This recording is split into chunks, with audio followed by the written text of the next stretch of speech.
Hello, this is Price Process for Fun and Profit. This is Sid Raisch, and I'm going to go through a presentation. Then we will have a question and answer at the end. So we have a place for a chat window to leave questions. I'll also have everything muted right now. So if you need to unmute for any reason, you can find your name there and try and click on the thing to do that. So price process for fun and profit. This comes from many years of research and experimentation in pricing, as I've been consulting for the last 15 plus years and plus experience prior to that.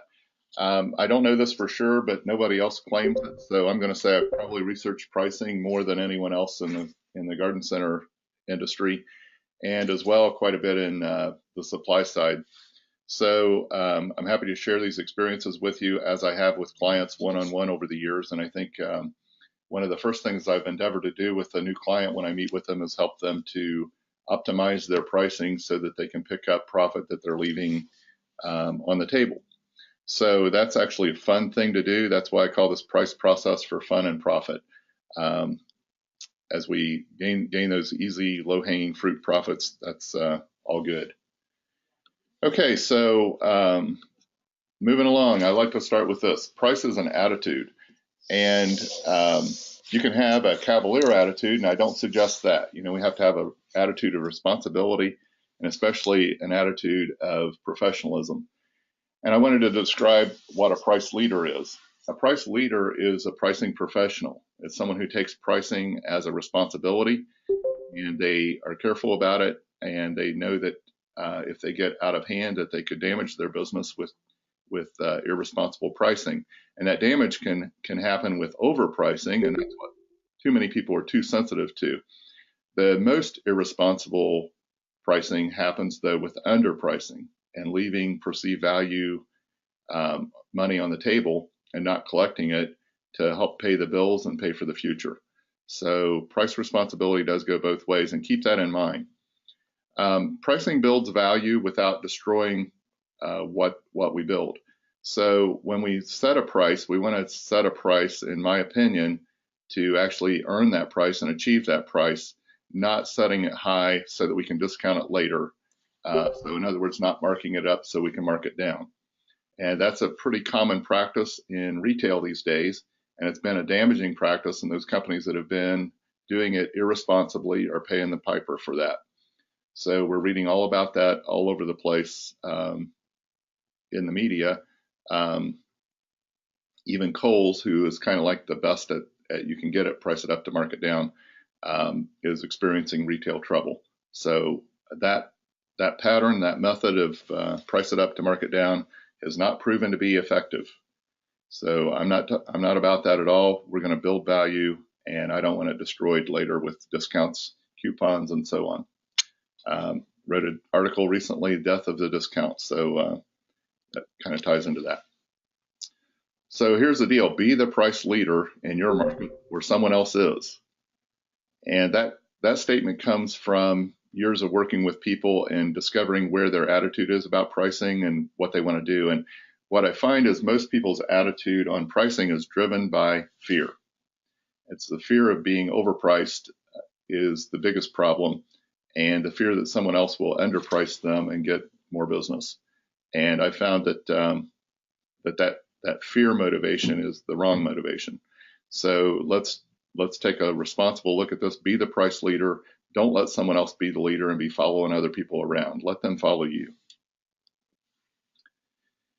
Our mantra for this is actually Price Advantage is a program that I've had is called this. The price is the first indicator of value. That's our mantra. Price is the first indicator of value. People just really do not know how much something is worth until we tell them. When we see the price tag, then we know. And they either believe us or they don't. But more often than not, they believe us that, hey, that's the price that seems reasonable for the presentation, so that must be what it is. So your price is the first indicator of value.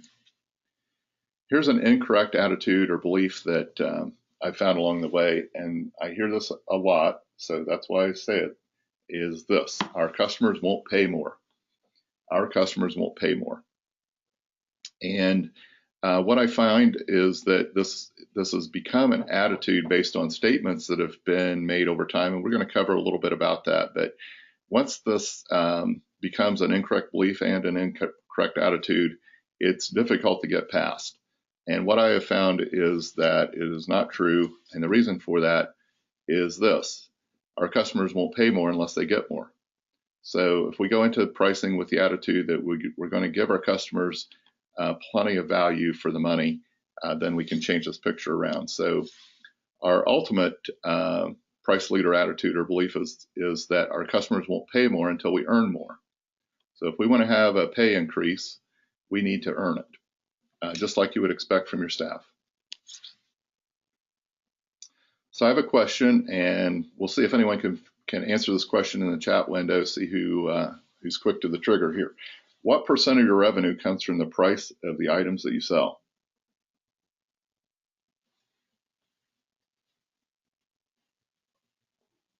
Don't everyone chime in at once there. I'm going to leave a pregnant pause.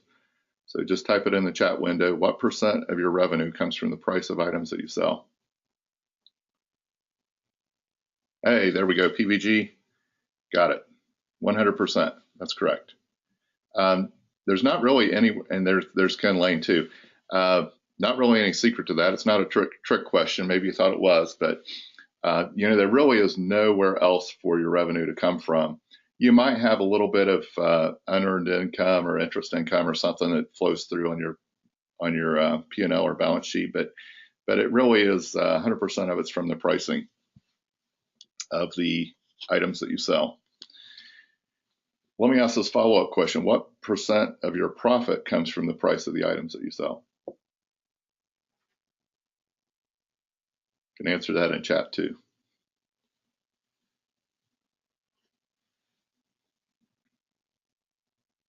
All right, Danny. 100%. There we go. So, hey, at least a few people got that one. I'm sure the rest of you thought the same thing, but yes, 100% or all of your profit comes from that. So therein lies an issue that I wanted to go over and show you how this works. So I'll wrap this up and say this: the profitable sale of merchandise is necessary in order to achieve the profit. So profitable sale of merchandise means selling the merchandise profitably. So if we focus on earning a profit with each and every item of merchandise that we sell, then we will have profit. Unfortunately, when I ask groups, where does the money go from $1 of sales? They usually start off and they tell me, well, cost of goods. So let's put that up there. And I just used a round figure here of 50 cents to make the math easy for everyone. But let's just say, okay, 50 cents went out to cost of goods. And I ask, what's next? And they usually will tell me either wages and wage benefits or operating expenses. Doesn't matter which order. Some money goes there. So I put in just a plug number of 30% to keep the math simple. And with operating expenses, I put in 20 cents. So what's left? That's it. Nothing. And unfortunately, when we go about pricing this way, that's what we end up with is nothing. So our philosophy, our attitude, the way we look at it, this is unproductive, does not work, and it has to change. And here's the way we want to change it. We want to first take out of that dollar 10 cents for profit. Because if we don't build that 10 cents for profit into the price tag of every single item, it will not be there at the end. It just won't. Now, we could build it into the price and not have it at the end, but if we build it into the price, there's a much higher chance that we will have it at the end. Then let's go ahead and pay for wage and wage benefits, because without wages and wage benefits, there's really no point in doing anything else. Then operating expenses.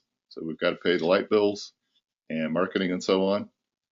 And what's left now is 40 cents to go to cost of goods. So that leaves us at 60% gross margin. What I'm not suggesting here is that we go beat up the vendors and say, hey, I can only pay you 40 cents on every retail dollar that I'm going to charge. I'm not suggesting that at all. What I'm suggesting is we need to increase our pricing to accommodate this, and we also need to buy very, very wisely. Buy very, very wisely. And that kind of fits with the merchant's mantra: never buy what you can't sell before you have to pay for it. But we have to be able to earn enough money to pay for it. And our pricing is how we do that. So we need to include profit in the price tag of every single item. I wanted to cover some of the things that go wrong with pricing, some of the problems with pricing. So one of the big ones is this one.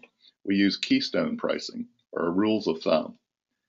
Used to be, keystone meant cost times 2.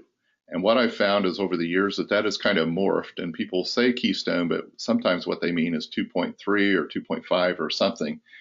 Basically, they just mean it's a standard markup that they're using. So standard formula markup. And this actually it's not an illegitimate form of pricing, but it really is not for the independent specialty retailer garden center model. This works perfectly well over in mass marketing for companies like Costco, which has cost built into their price. So they're a cost plus or a markup merchant. And that's not what specialty independents should be. But we're playing that game when we just borrow this rule of thumb that's been handed down through generations. It's been brought into our companies from people who worked somewhere else that went out of business sometimes. And it's relayed to us by our vendors who are not pricing experts. And we've kind of adopted that position by default, and that gets us into trouble. So that's a problem. Oh yeah, what about freight? So with the Garden Center Group, most all of us, I think, have learned that freight actually is a cost of goods, should be included in there. But there are a lot of people who are doing their pricing and using markup formulas and are not including freight in that. And that's, of course, a very dangerous position. Another problem that we have with pricing is we play what I call calculator roulette. So if everybody pulls out your calculator and plays along with me, I'll demonstrate that. So the way calculator roulette works is we take the cost of something, and including freight, and let's just use a nice round figure of $10. So it costs $10, and then we do that times 2.5, so that would get us a 60% margin. We'd say $25. So I'd have to price that at, let's see, $24.99. Or if you're using the psychological perceived value price chart, it might be $27. But you think, nah, I really don't think I can get that much for it. That's too much. I don't think my customers will pay that. So I'm going to try this again. So let me put in $10 again times 2. Let's see what that comes out. $20, $19.99. Yeah, that works. I think $19.99 is a fair price. I think I can get that for it. So rather than actually trying to get the $24.99 or $27, we sacrifice ourselves and we load up this calculator with all of our bullets. So the whole chamber is full, and we hold that thing up to the side of our head and push that button, and we shoot ourselves in the head and commit pricing suicide. So that's what I call calculator roulette. Don't tell me you haven't done it. Everyone on here has done it. I know it. And the scary part is your staff does this too. So all your associates at your company do this. And what we do is we erode all the profitability of our company plus some by playing calculator roulette each and every day. So we have to put a stop to the calculator roulette and not play that game anymore.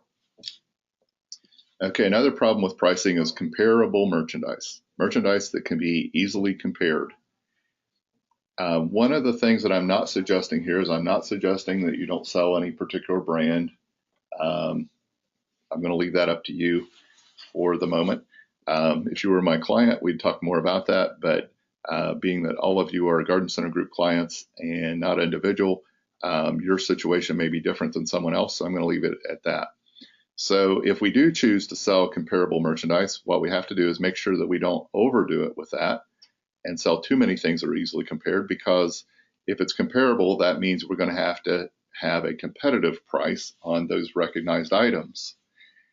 Now, there are very, very few items sold in the garden center that are truly recognized. We tend to think there are many more items than what there are. So I'm going to go ahead and give you that package of Miracle-Gro in the box there on the right as being a compared item. But other than that, most people don't really know what the price is anywhere else. However, it's fairly easy for them to compare using their smartphone these days and doing showrooming, which means that they're in your store, they're checking the price online on their smartphone, and they're able to compare. So a problem with selling comparable merchandise is you get compared. And when you get compared, the comparisons are not usually fair or in your favor, and it's very limiting. So there is an alternate strategy of selling these comparable brands so that you can price them competitively, if not super competitively, to other retailers such as box stores and make yourself look good. And that is a valid strategy. So some people do that. Let's move along to, next one. This is actually a big area, but this is a big problem with our pricing is misunderstood economics. So I asked this question, are you smarter than a fifth grader? Kind of following after that television show. And basically, you know, the root thing here is everything that we've learned up till fifth grade goes into a relatively unfiltered mind, and it sticks, I say it sticks to the bone. So we learned some economics in fifth grade that are introduced in social studies or socioeconomics, and they kind of stuck to our bone. And here are some of the key pieces. We learned the term gross profit. So that basically is you take the selling price of an item and subtract the cost of goods from that, and you're left with what's called gross profit. And the unfortunate thing is gross profit really may or may not include any profit at all. So I say take that word gross and yuck. That's gross. Gross profit is just a bad thing. We don't want to use that term. There is a closely related term, a gross margin, that we do use, but we don't use gross profit.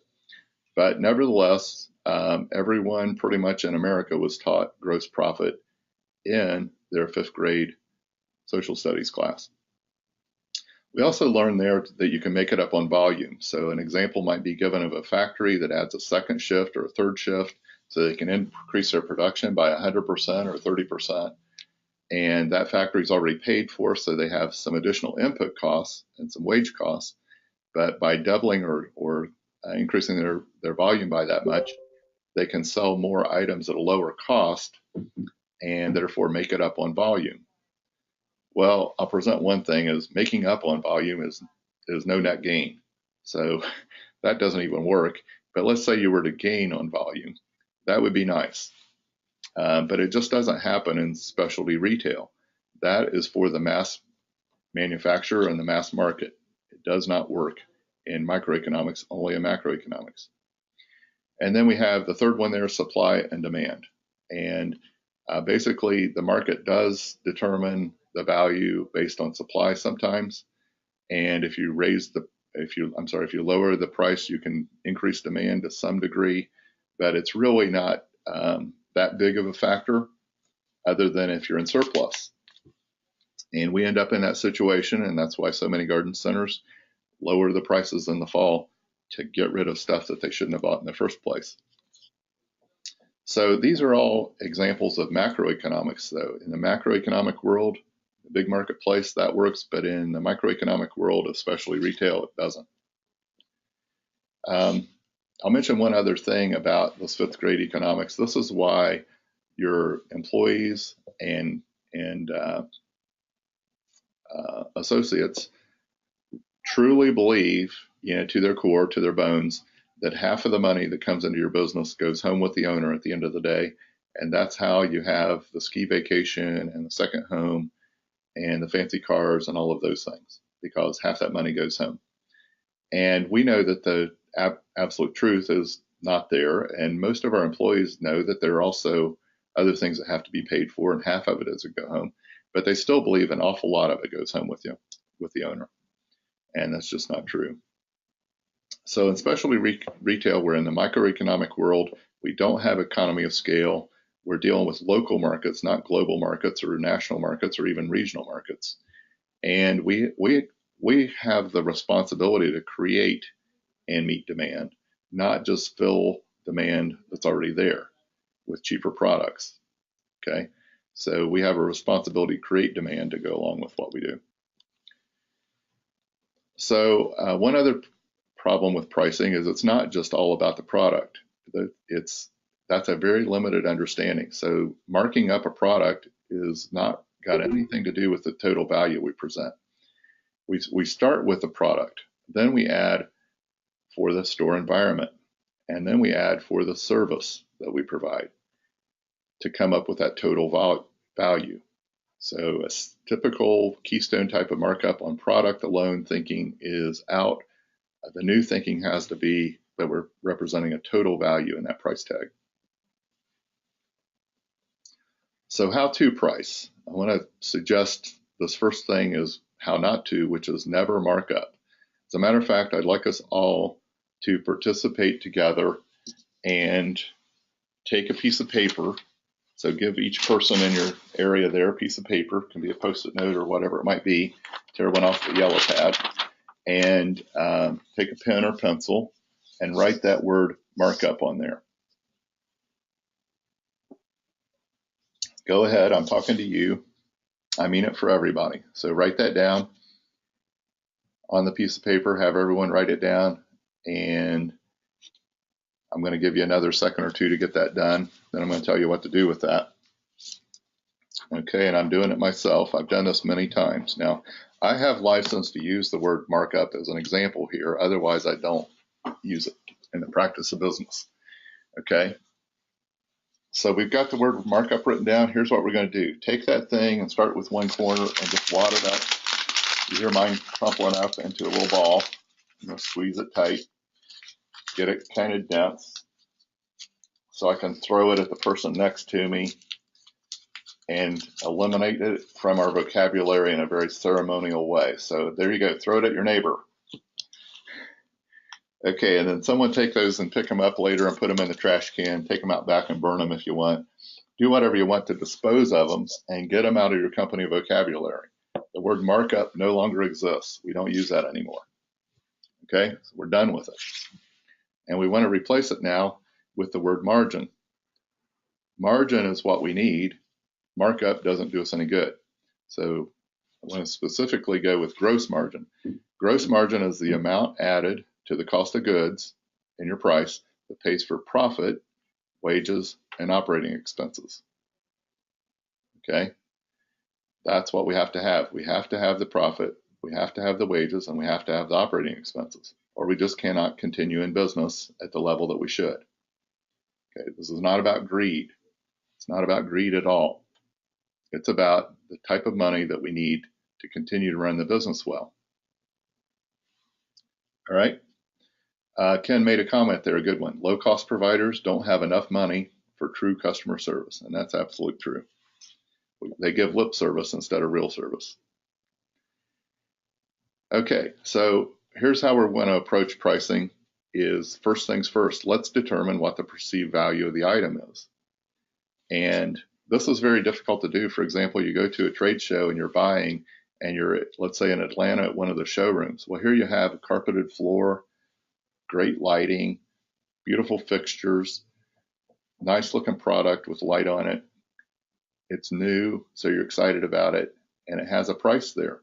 It has the wholesale price. Okay, so we get lulled into this value proposition that's not real at all. And then on top of it, we add the free alcohol and the free food and the free flight and the free hotel. Okay, so it's a messed up equation, and that gets us off track. What we have to do is determine the perceived value price for the consumer, and that's hard to do because we have this bias of knowing wholesale. The key point is you are not your customer. You are absolutely not your customer. Therefore, you don't know what something's worth to them. You can guess, but you don't know. Here's the key. You're supposed to test and experiment with your prices. This is a rule of retail. You're supposed to. I'm sorry they didn't teach that in horticulture school, but you are absolutely supposed to test and experiment with your prices. Once a year prices is not the way to do it. It's not the way to do it. You don't need to change the price of everything every day according to every shipment that comes in, but you need to be fast on your feet and willing, not only willing to do the testing and experimenting, but you have to be aggressive about testing and experimenting. Test early and test often. Try a different price, try a higher price, see what you can do with it. But don't be cavalier about it. Okay, once you've determined a perceived value price, then, and only then, do we determine that it's at or above the gross margin floor that we need to run the business. So remember, we need the minimum price to achieve our 10% profit plus our 30-cent cost of labor and wages, and plus our 20 cents for operating expenses. So that's the minimum. If we can do better than that on an item because the perceived value is there, then we have a responsibility to charge more than that for that item because we need it to make up for our mistakes, for one thing. We also need it to make up for some things that truly are price recognized that we have to be a little bit more careful with. Here, the best way to achieve this is to throw away your calculators that are not profit calculators. Get a profit calculator. There are many brands for them. If you just Google profit calculator, you'll find where you can order them, and you can actually do one online. So many sources for that. I have a Sharp Elsamate that it basically they have 3 extra buttons on them, and with those buttons you can determine with the knowledge of any 2 of those pieces of information, you'll get the third. So you can know the cost of it, the selling price, and then you'll get the margin out of that. Anyway, check out a profit calculator. Those are the calculators you should have. But make a rule in your company that you do not calculate the price, the margin floor of anything until you've already determined the perceived value. Second thing we should do with pricing is benchmark, compare. Here's the thing, comparisons are unfair and they'll kill you if you die by them, okay? They don't have to, but they will if you die by them, okay? So what we want to do is look for comparisons that actually help you. For several years running, I did a price study among the garden center group, and it was interesting when we did this. I'll choose like the 4.5-inch specialty premium annuals as an example. And when we were doing that price study way back about 10 years ago, there were some people that were selling those for $1.99, a lot of people at $2.99, some at $3.99, and there was like one client that was at $4.99 the first year. Well, when we did the study the second year, everyone seemed to notice the opportunities. So the $1.99 people moved up to $2.99. The $2.99 people moved to $3.99. The $3.99ers, well, some of them moved to $4.99. And somebody had to venture out above $4.99 and go to $5.99, and they did. And everybody won. Then the next year, the third year, same thing happened. They moved up the value chain because they recognized that by comparison that other people were getting it, so why not me? So next thing we want to do is consider who's getting more, and then how do they get that? How is it one company can get, right now I know this, $8.99 for 4.5-inch specialty annuals, and others don't. Almost nobody else does. And I'm going to tell you how, but I'm first going to tell you it's not because that garden center that's getting the $8.99 is in a high income market. They are not. And I'm not going to give names out right now, but individually I will. They have a multiple price, so it is like I think 8 or more. They're $7.99, regular $8.99. So they get $8.99 on all the purchases or less than the quantity purchase. So they absolutely do, and they're not in a premium price marketplace. Okay, high income. Here's the answer. The difference between the price at the store that gets the most and the store that gets the least. This is the answer. It's how much ink they decide to print on the price tag or the sign. It just comes down to that simple and powerful decision. Are you going to get 5, 10, 15, 20% more than someone else? You probably could if you just had the guts, grits, and determination to put it on the price sign and on the price tag. It's a decision. Okay, it's not an obstacle, it's a decision. Make a decision. But in light of that, make an intelligent decision. Add more value while you're at it. Create better atmosphere. Supercharge your people. Give, as Ken said here, true customer service.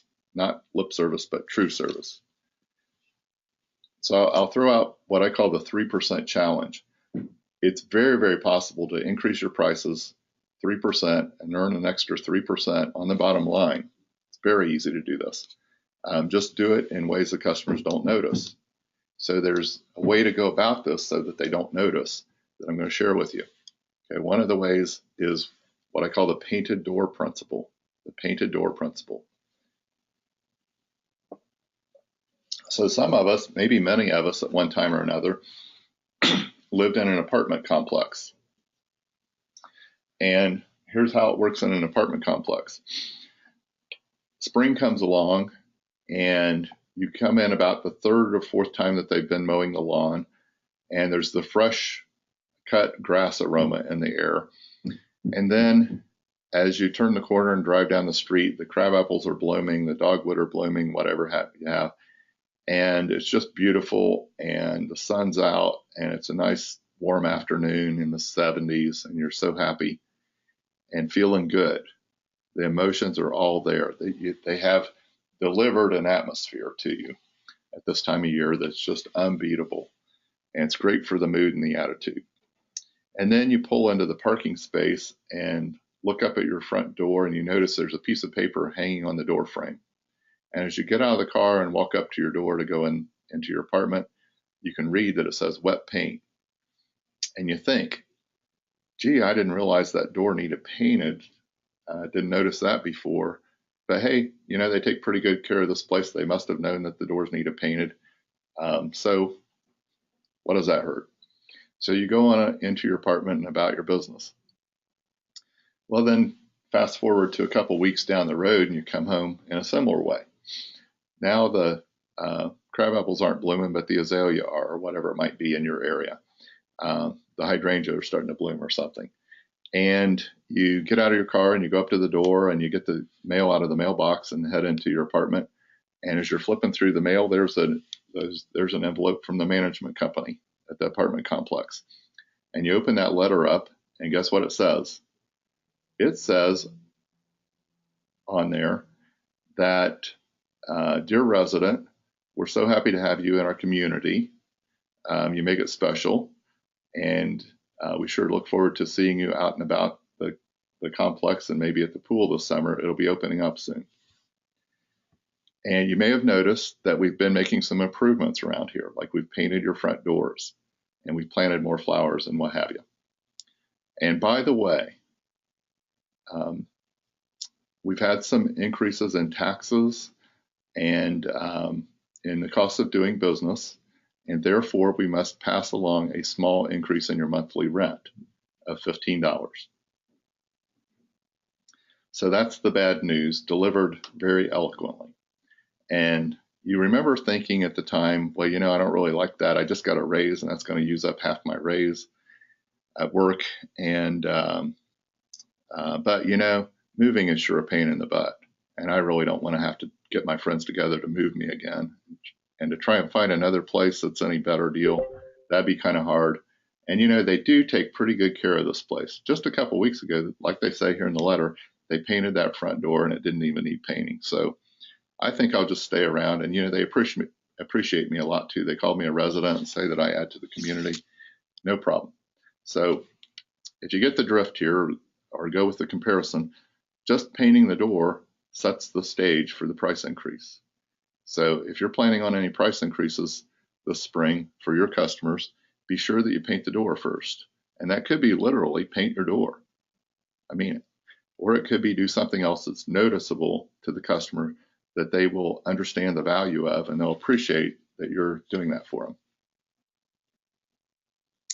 Second thing is how we present the price has a lot to do with how we feel about the price. So I mentioned earlier our mantra, price is your first indicator of value. So let's take it and look at how we present that price. Is it on an old faded off price tag that's been on there for 2 years, 2 anniversaries or 2 birthdays of the product? Or is it look good? Make it look good. Let's also present it in an intelligent manner. So I'm going to share with you, I gave the example there before, but multiple pricing. This is a price strategy that could put $20, $30, $50, $100,000 on your bottom line this year if you execute it well, if you're not already doing this. If you increase the number of items that you're doing it with, same thing will happen at multiple times. But if you just take what for many garden centers is their number one quantity item that they sell is usually 4.5-inch specialty annuals. And let's say you sell 20,000 of them and you're able to increase your price by $1 each without the customer noticing, that would be 20,000 bottom line dollars that you would add to your business. And I know this works because I've had many clients do it. So consider just the impact on this one item that you sell. And then go to the item that you sell the second most of and see what you can do there. But I want to explain further how this works for you so that we can understand it together. Okay, so there's some intricate details to this that are important to understand, and I'm going to overlay something here and then we'll talk about it. So first of all, that X is a variable number, and there is an intelligent way to determine what that X is, and I'll tell you what it's not. It's not to take the average number of that item that are sold per customer, because there is a mathematical average. So let's just say on average your customers bought 8 of those. That average is just simple math. That means that some bought more and some bought less and some bought 8, and that's all it means. What you're really wanting to look for is where are the sweet spots? How many customers buy 10? How many buy 5? How many buy 2, 3, and so on?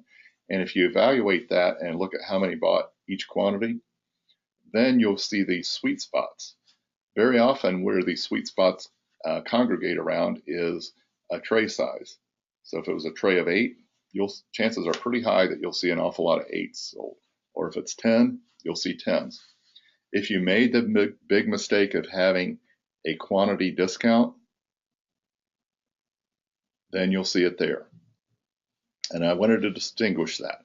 This is not about quantity discount. You cannot make it up on volume. Get rid of all your quantity discounts. Actually, if you have a price sheet there that shows your quantity discounts, do the same thing we did with the word markup. Write it down and throw it away. Actually, I'll tell you what. Everybody take a sheet of paper and write down quantity discount on it. And you know what to do with that, right? Quantity discount, write it on the sheet of paper. We're going to wad it up and throw it away. I'm writing down on mine. All right, there we go. Wad them up, tight little ball, throw it at your neighbor. Boom. Someone pick those up and put them in the trash can. Ceremoniously eliminate them from your company vocabulary. Okay, here's why. You can't make it up on volume, so stop playing that stupid game. It will not work for you. Okay. Instead, what we're going to do, we're going to achieve the price that we need at the multiple price level, the $5.99 in this example shown on your screen. We're going to get the profit, we're going to get the operating expenses, and we're going to get the wages and the cost of goods at that $5.99. Okay. What we're going to get as a bonus is we're going to get an extra $1 for handling the onesies or the small quantities, because those cost us more to handle. When you think about it, you send a carryout guy out to load up a bag of mulch. What does that cost? It costs more than what you're making on that bag of mulch, more than the profit. If you load up 2 of them, how much more does that cost? Hardly anything. So just think in reverse and get yourself a bonus for handling the onesies. You deserve it. You need it. Okay. Anyway, once you find that variable X, for example, I used 8 in a tray. One of the things to consider doing is using a different number above 8 so that you do what I call bust the tray. So you could use 10, you could use 12, some odd number that's not equal to the tray size. Okay, I like using odd numbers. So by 2 or more, sometimes if it's a higher priced item like a tree, by 3 or more, 5 or more, 7 or more, even 9 or more. Because did you know plants look better in groupings? And odd numbers are a little easier to work with in groupings. Actually, you can have supplemental signage that says, did you know plants look better in groupings? And show pictures of ungrouped and grouped. Right? Plants do look better in groupings. It's a real, true, better value for the consumer. So present it that way. Okay, the magic here of what's actually happening, though, is what I want to focus in on here.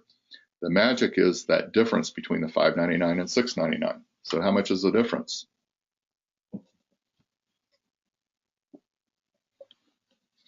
Well, don't everyone rush to chat, answer that one right away. But the difference is thousands of dollars of profit. That's what the difference is. But to the consumer, it's $1. It's $1, and they can do that math easy in their head. So they take the X, whatever that number is, and they do the $1 difference, and in their head they come up with a number. Oh, geez, if I buy 8, I save $8. So what you've done now is you've taken control of what they're thinking. You've taken control of their mind and what they're thinking, because they're going to go do that math. They don't have to pull out a calculator to do it. They can do that math in their head. If it's anything more complicated than that, they have to pull out the calculator. Most people in the generations that are shopping in your stores now are not able to do very complex math in their heads. They can't even do simple math, but they can probably do this dollar difference times X. So when they start looking at I'm saving at calculating that, their mind is not on how much they're paying. They don't even think about that they're paying $6 a piece times 8. How much is that? So you don't even know, do you? I know how this works. Okay, so they don't even think about it. It's off the table. They spent almost $50, but all they think that they did was save 8. It's amazing. It's almost like a miracle. This is a gift. This is an absolute gift. It'll put the money on your bottom line that you never had before if you start doing this. Okay. Another thing that this does is it sets the next price increase. So if you're going to raise your price again from this point, from $5.99, $6.99, next year you're probably going to go to $6.99, $7.99, and you've already preconditioned your customer to that because you told them it was worth more. You told them it was worth $6.99. So you can do that price increase with a little bit more confidence. I've had clients who have raised their price on these 4.5-inch specialty annuals by $2 in 1 year using this technique, and actually increase their volume of this item sold, increase the quantity total sold by doing that. So you can do that. I don't usually recommend going up more than $1 at a time.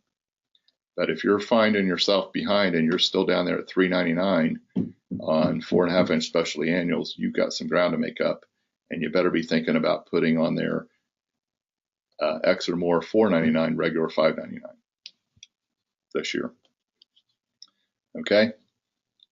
Individually, I can help out with more of what to do and how to do it, but for the sake of timing here, I'm going to move on and talk about some advanced pricing that you need to know. Okay, one element of advanced pricing is this price optimization to variable demand, and keyword is variable. Products have different value at different points in time. So you might notice almost every gas station you drive by anymore has a digital sign that has the price of the gas on it.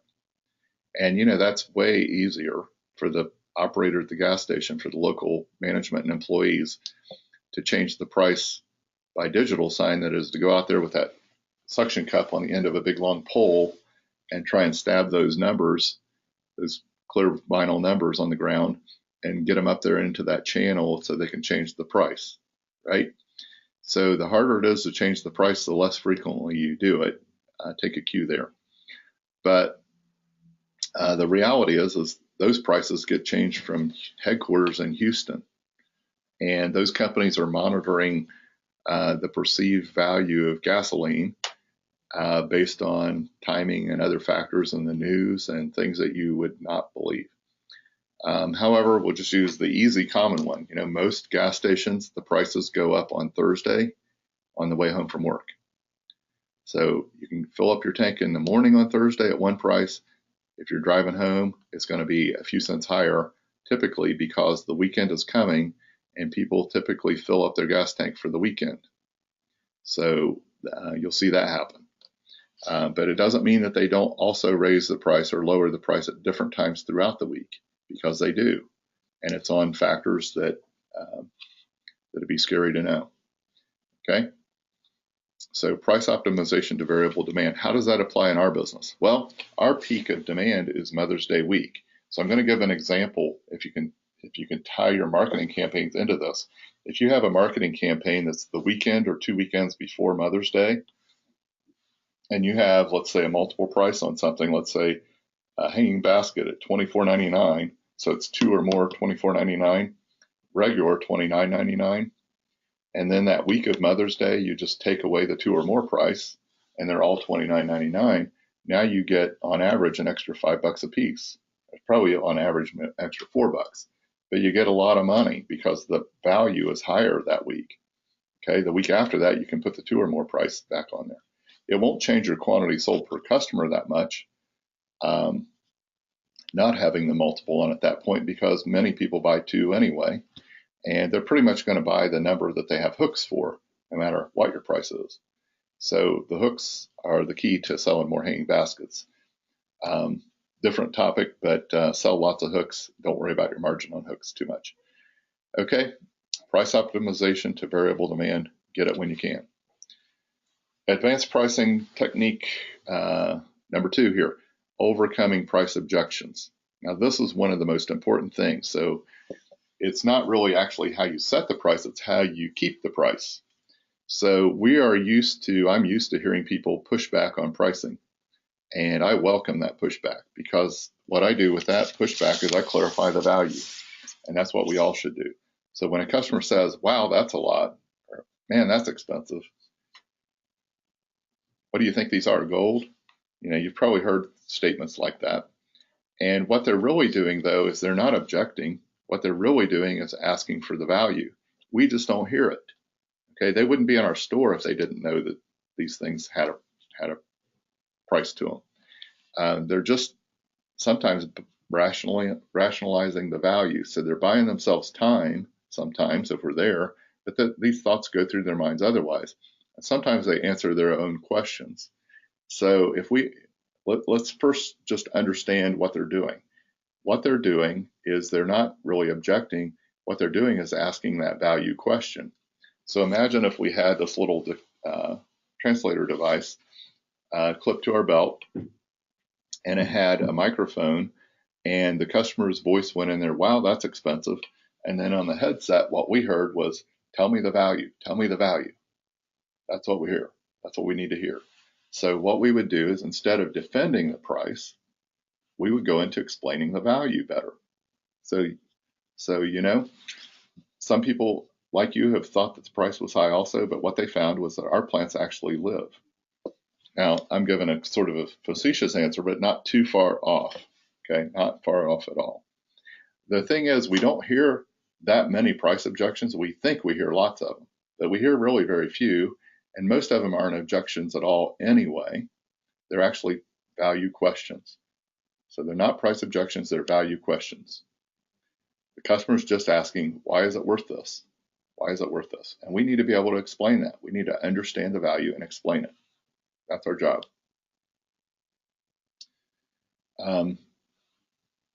I had a couple things on here that were for a different presentation, so I'll just breeze by these. This was for my work with Bauer and Branch, and go into questions. So again, you can use the chat area to ask any questions you might have. And if you'd like, I think if you click on your name, you can up there in the attendees, if you find your name and click on that little orangish red microphone, you can unmute yourself and ask if you have a question, or you can put it in the chat.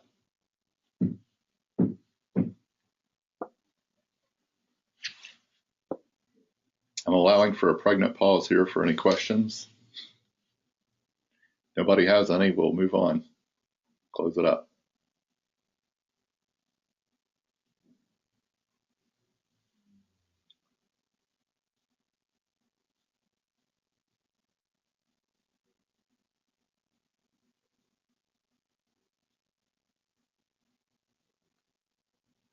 Yes, can I send you the presentation? Absolutely. I will pack that up and send it off to Danny here when we wrap up, and he'll put it together somehow and distribute it probably this in next Monday's group talk, I would imagine, but we'll let Danny do that. So we'll have also the recording as well as the slides.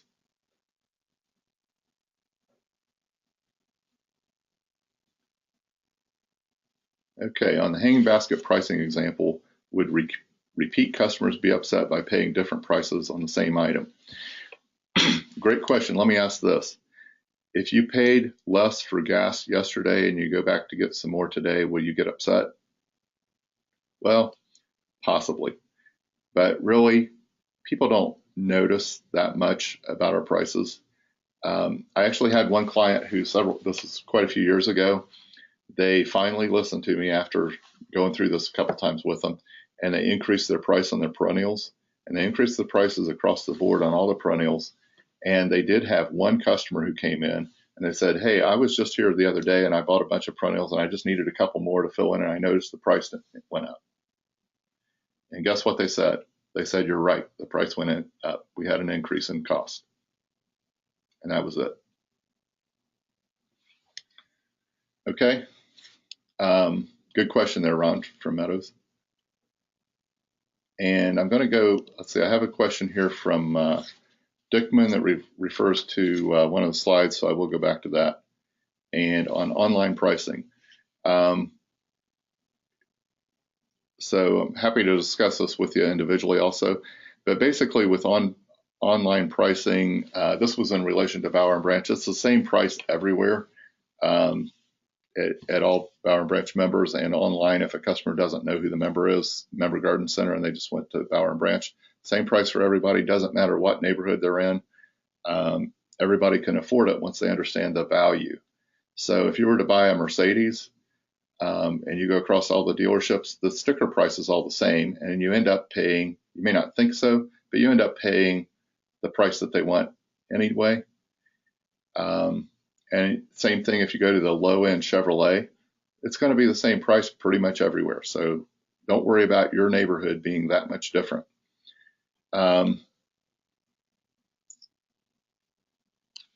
Okay, so that made sense. Okay. Dan here is asking, some items, for example, fruit trees tend to be purchased once per year. Would you handle pricing differently for those items?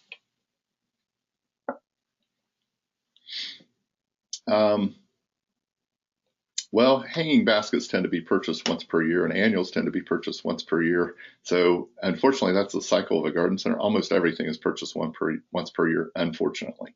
So we need to try and break through that. But I really don't see any reason for handling the price. I'm not sure what you mean by differently there, Dan, but I think I would handle the pricing similarly. Actually, on fruit trees, there's a good sort of like motion. I noticed that on Bower and Branch, a higher percentage of sales of fruit trees are actually multiple trees being purchased. People are actually trying to plant multiple trees and sort of, I guess, create their own mini orchard. And it may be driven by the pollinators, but I don't think so much. But anyway, fruit trees is an ideal place to have a 2 or more price or a 3 or more price because it just naturally feeds right into the pollinator thinking. I hope that makes sense. If not, go ahead and clarify for me. Any other questions? You know, when you look at, I don't know about fruit trees, but you think about blueberries and a lot of other things that really need to be planted in multiples because of cross-pollination and that sort of thing. It makes horticultural sense too. Yes. Very, very true, Danny. Excellent point. Hey, Ken Lane put, I think it's more comments than a question on here, but they're excellent. Oh, why would you shop at our garden center? I'll start at the bottom. That's a great question, Ken. And you have some great ideas here, I think. So customers aren't trying to save money. Perhaps they want to be heard. That's absolutely true. Very often when someone brings up a price, what we consider to be a price objection, what they're actually saying or what they're actually doing is just buying a little time to think about the value. They need to think about it so they can rationalize it. there's an excellent book. It's called Why People Buy Things They Don't Need. It's by Pamela Danziger of, I think it's Unity Marketing.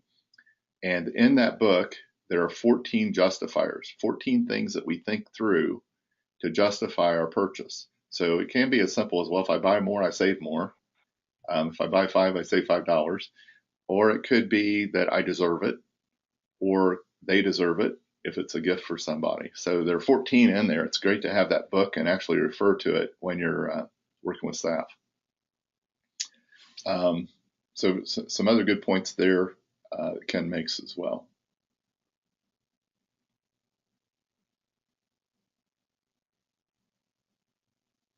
Well, you really thought about this a lot, Ken. Good job. Okay. Any other questions?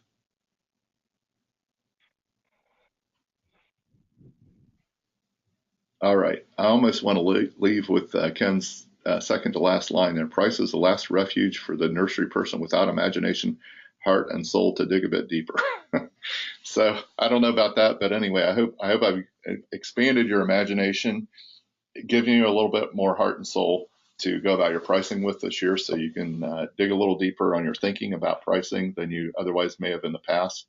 Hopefully this was good positive reinforcement for those who are already doing multiple pricing, for example, and how you think about doing perceived value pricing. So again, I welcome additional questions.